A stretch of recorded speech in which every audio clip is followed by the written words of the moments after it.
I'm just slipping this in before we get started. I forgot to tell you, and I already recorded the video, and I'm not doing it again. Stick around to the end, because there'll be some more Christmas pictures, okay? See you later.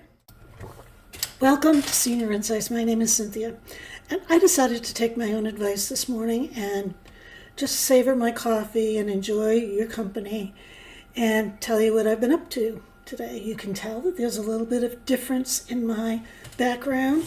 Next to the refrigerator and the kitty litter, I have my ceramic tray.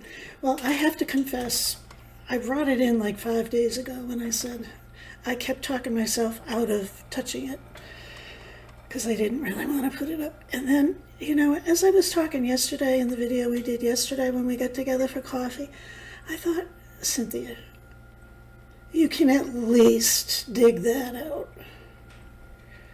So today I said, after I had my coffee, I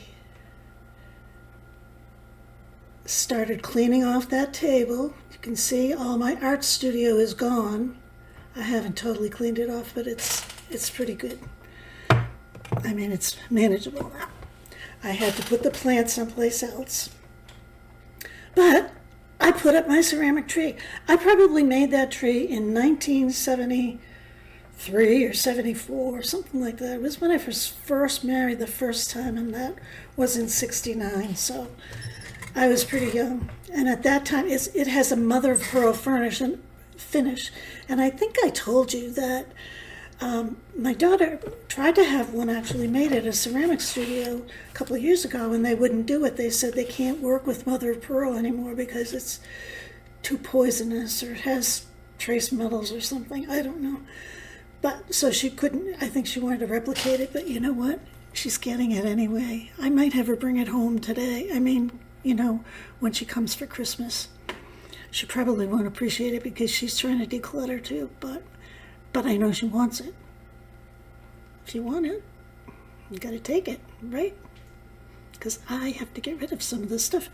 Anyway, so I did that, and I cleaned up this just a little bit because I have to get in and out of here because I have my ice cream in there, and I have ice cream every night. This week it's chocolate ice cream. So after I did the Christmas thing, I was talking to one of my friends, and she happens to be a member of the women's group, and we would be typically meeting at the women's group right about now. And it snowed last night. It snowed maybe 4 or 5 inches, not bad. Kind of a wet, fluffy snow, and my driveway hasn't been plowed, and I didn't feel like going up and cleaning off my car. I'm hoping that the sun comes out and melts it all off my car. I've been thinking, is there anybody out there that lives near me that would like to shovel off my car? There's no kids in this neighborhood. But that's another thing that occurred to me today when I was taking time for myself. I think I need to hire somebody to shovel my walkway and to clear off my car. I mean, after all, I know Faithy can do it. Faithy was bragging yesterday about how she doesn't have a garage or a carport, and she's supposed to move her car, and she doesn't. She doesn't move her car, even though that's one of the regulations in the condos where she lives. But she goes out and shovels the snow around. Faithy, I know you have a good sense of humor, because I'm just teasing you. I don't even shovel mine. So, well, that's not true. But anyway, we canceled the women's group. But I was talking to this lady, and we were talking about how people, kind of along the same line as what I talked about in the previous video, is not everybody is full of joy, joy, joy when Christmas comes. Now, this particular person that I was talking about, she says, I have 2 wreaths across from on either side of the window. I have 2 trees, one for us and one for my grandson, and she has stuff, Christmas stuff, all over. And I said, oh, how can you do that anymore? Well, she doesn't totally live by herself. Her son lives with her, and he has a son. He's divorced, so he lives with his mom. But the son's son, her grandson, comes, and so one tree is for him. It's his tree. So I guess she has to still, do that. She didn't sound like she was interested in giving it up. She's an organist too, and she plays the organ at church, and she's kind of excited about the fact that, they're rehearsing Christmas music, so that's kind of nice. She's sounded like she was a little intimidated by it. Then you know what else she did? She confessed to me that she was still in her nightgown.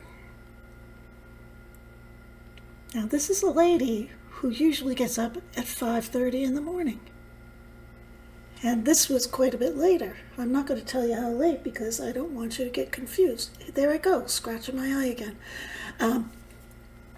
She's still in her nightgown. I said, what are you still in your nightgown for? She says, because I did a load of clothes and I'm waiting for my slip to come out of the wash. I said, you're waiting for your slip? Slip as in S-L-I-P, not slip on the ice. You're waiting for your slip? Do they even make slips anymore? Do they? I want all of you to confess in the comments if you wear a slip. S-L-I-P. Remember they used to be the full-length slip, and you get really pretty ones. And I think Vanity Fair was kind of the one that I remember. And then you had the half slips. And then you had the petty pants. Do you remember petty pants? I got in trouble once when I was in nursing school and I had petty pants on. You know why I got in trouble? Because my future husband and I were making out in the car in front of the girls' dorm. Well, lo and behold, the head of the school, the nun, and another one were watching us. I know, you can't believe I would do something like that, can you? But I got called to the office, and they were concerned. I had petty pants on. Nothing happened. But you remember those. Anyway, back to the slip. She says, yeah, and then I have to iron. I said, you're ironing the slip? This is getting worse and worse. Now tell me, how many of you iron? Those few of you that wear slips, how many of you iron them? Now, I know that used to be a thing once upon a time. But now, we can't even get out of our own way, and she is ironing her slip. That's why she's in her nightgown. She's in her nightgown, and she wants to have an ironed slip. You know why? Because she buys cotton. She buys from country stores. She wears a dress all the time, and I'm kind of jealous about that. She'll wear denim jumpers, and then sometimes she wears leggings under them. I mean, she wears like about 10 layers, and then she has the slip that she's ironed. And she makes socks, just like Kathy made for me. And I said to her, did you watch the video on socks? And she said, yes. And she said, I bet I can do better than that.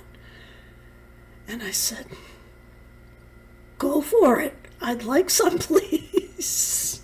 She's a master knitter. And she says, I have made like 150, 200 pairs of those socks. Fancy ones, other ones. I said, well, either you or Kathy are going to give me a dozen for Christmas, so get knitting. So anyway, back to the ironing. Now, I have been preparing in the back of my mind, no, not in the back of my mind, I've been preparing to talk about hobbies. You know, we talk about hobbies every once in a while, the watercolor, the reading, all that stuff. Well, I thought that I would do something about kind of extreme hobbies for seniors. Well, lo and behold, guess what I found? There is actually, now hold on to your seats, there are actually people who do, I can't even say it because I can't believe it. I can't believe anyone really made this up. It's called extreme ironing.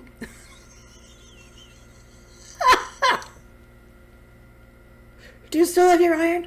I have my iron. I love my iron. I have one in my house and I have one in the bunkhouse. They have groups. They give awards. I think the first one was in England. And then I asked AI, they're supposed to be so smart. They told me that there were groups out there, and I said, well, can you find me the groups? So, you guys might be interested. My friend who irons her slip, she might be interested. She's 83 or 84 years old.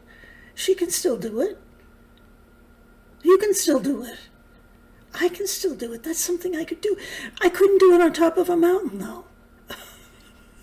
That's what they do. So, it goes from one extreme to the other.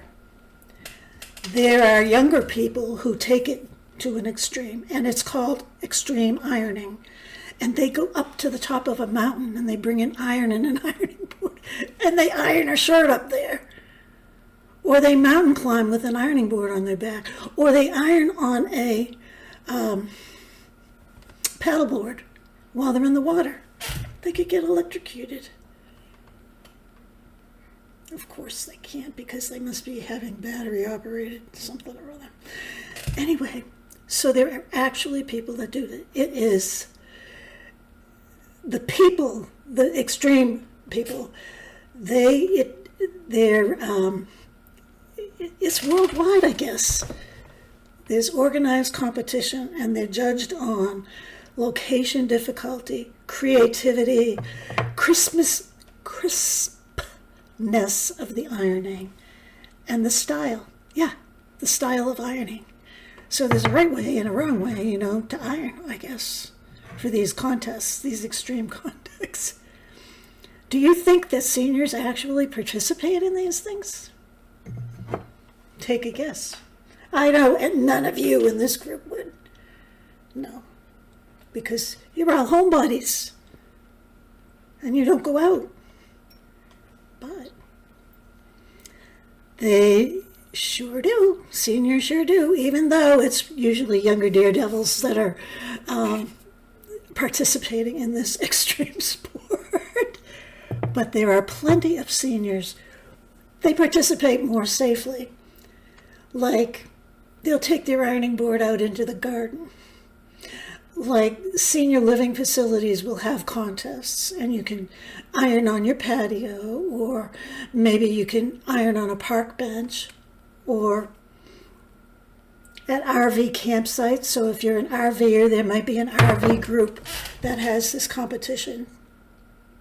Who the heck wants to carry an ironing board in an RV? An ironing board, those are big. Those are big. How about you can iron on the shuffleboard court? Wearing funny costumes, that's a really big hit, I guess. I've never seen it, but that's what I've been told. It's quirky, it's safe, and it gets people moving and having fun. And it's a great conversation starter. I'm laughing my A off. I like to iron. I do. I think that it's meditative.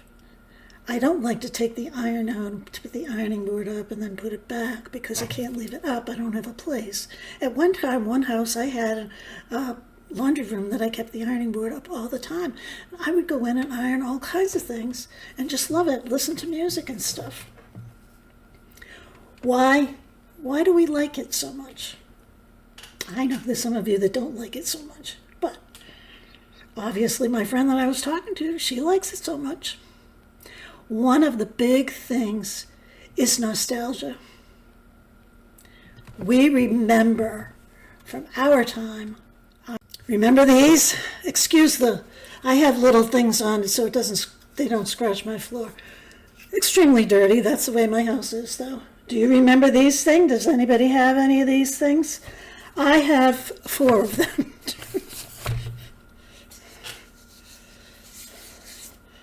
They're so dirty. Don't look at the dirt, just look at the iron and look at me through the iron. So, tell me if any of you have any of these. I use them for doorstops now. And I have one in front of my wood stove just for decoration. I'm the only one who likes it. No one has ever remarked on how lovely my iron is. But do you remember how they used to heat them up on the black stove? So some of you probably have memories of that. And one of the other things that seniors like about it is that not just anybody can iron. There is a skill to ironing. Like, what end of the ironing board do you use? Do you use the flat end to your left and the curved end to your right, or do you flip it around? Tell me that too. That's kind of like the toilet paper thing. And what goes first, the socks or the shoes, or the sock, shoe, and sock, shoe? I want to know how you set up your ironing board. You know what I use for an ironing board now? I gave my friend Ann, she's a quilter. She's sewing all the time. And I used to go to her house and she'd have the ironing board set up. And I said no. So I bought her one of those wool mats to iron on. And it came in a set of 3. Well, being the wonderful person that she is, she gave me the biggest one. She probably didn't want to store it. She probably didn't like it. No, I know she uses it because every so often I say, do you ever use that mat that I gave you for ironing? Oh, yeah, all the time. I use it all the time. Well, when I iron, which is a very rare occasion, but sometimes if I wash curtains and I want to iron them, or some of those flannel shirts that I wear, they're pretty bad. I was having this fantasy about taking them all out one day, setting up the ironing board and ironing them really nice, and then wearing them for a week at a time. I probably have about 6 of them. Maybe I could get through the winter. And ditch the sweatshirts. Sweatshirts you don't need to iron. But anyway, so it's skill-based. And it's silly. It's silly, and I don't think that we do enough silly things. Silly things. We could do a contest about who can iron the most stuff. I'm laughing, and the whole camera's going up and down. I can't help it. I'm sorry. It creates bonding. A lot of places like elderly housing or assisted living or older communities that have activities directors or people who think up things to do are starting to do something like that. So it builds a sense of community, something to bond over, something to laugh about, something to compete about. Who can make the best crease?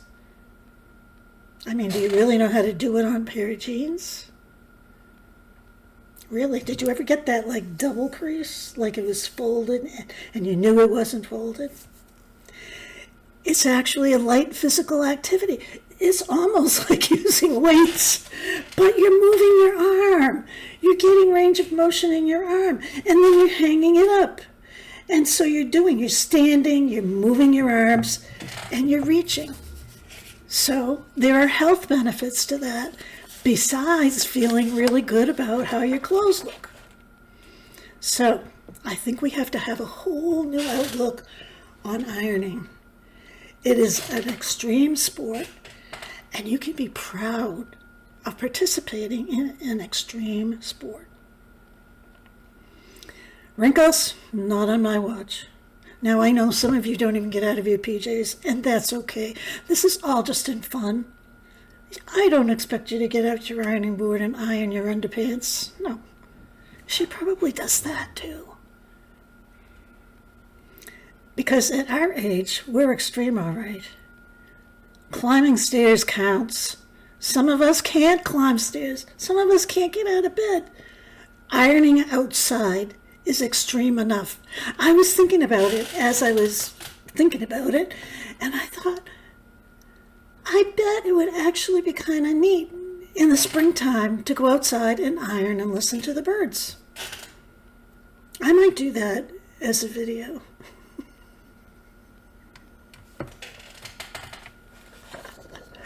So I wasn't able to find if there's any groups around, but if you go to a senior center and you have some input and you think it'd be kind of a fun, I sort of think it's kind of a fun thing. And I have had fun. When I talked to my friend, I said, oh, you just gave me the idea for a video. I said, I hope you're not going to get your feelings hurt because I'm going to talk about it. She said she wouldn't. I said, please don't. So I'm going to see you tomorrow. But make sure in the comments you let me know which way you put your ironing board. Does anybody have one of those small little irons that you go like this with? Anyway, I'll see you tomorrow. Have fun ironing.